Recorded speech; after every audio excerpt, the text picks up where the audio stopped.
The nation without. They came at dawn, no warning, no mercy. The capital of Elaria, once the strongest kingdom in the eastern ring, woke to burning rooftops and screaming children. Their king had vanished 3 nights earlier.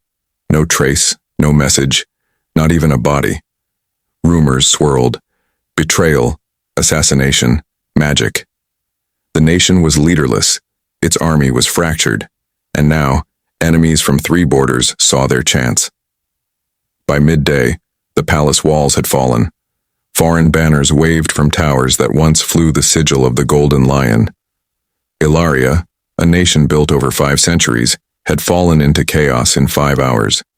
But in the underground chambers beneath the city, a voice whispered, "We may have no king, but we still have a people." The council was dead. The army had no general. The treasury was stolen. Yet in the dark, scattered places of Elaria, hope flickered.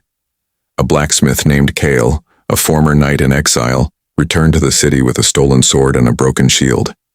In the woods, a healer named Elaria gathered villagers, hiding fugitives in ancient ruins. And from the mountains came Dakar, a war strategist once sentenced to die by the crown, now ready to fight for it. None of them wore a crown, but all of them carried fire in their veins.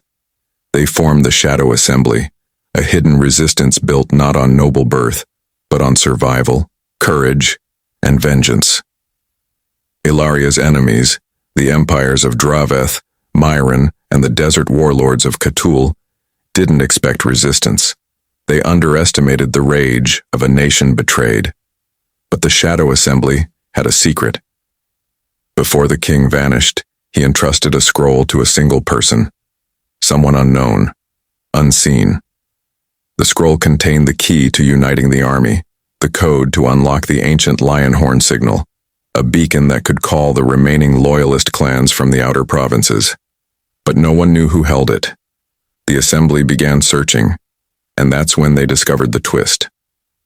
The scroll wasn't with a soldier or noble, it was with a child.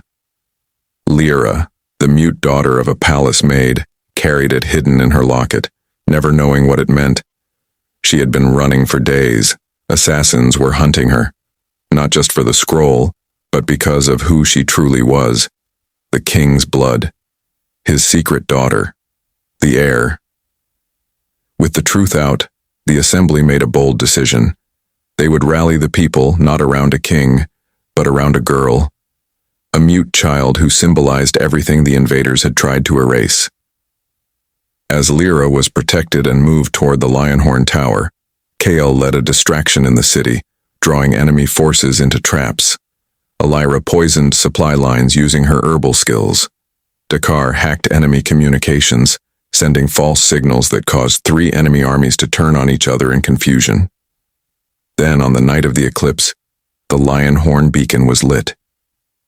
From the valleys and peaks came warriors in silver cloaks, the Hillguard, Stormblades, and Crimson Vows, forgotten factions loyal to the royal bloodline. For the first time in weeks, Elaria fought as one, and it was glorious. The battle that followed became legend. The war without a throne.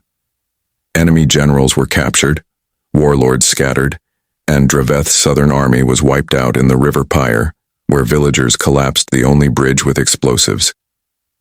At sunrise, the people gathered in the ruined palace square. The Golden Lion banner was lifted by the smallest hands, Lyra's. She could not speak, but she didn't have to. Her eyes, fierce and full of fire, said what no king ever had. This is our land. We do not kneel to those who burn it. The nation did not crown a new king. Instead, a council of the people was formed, Kyle, Elaria, Dakar, and Lyra among them. Decisions were made by those who bled for the soil, not those born to rule it.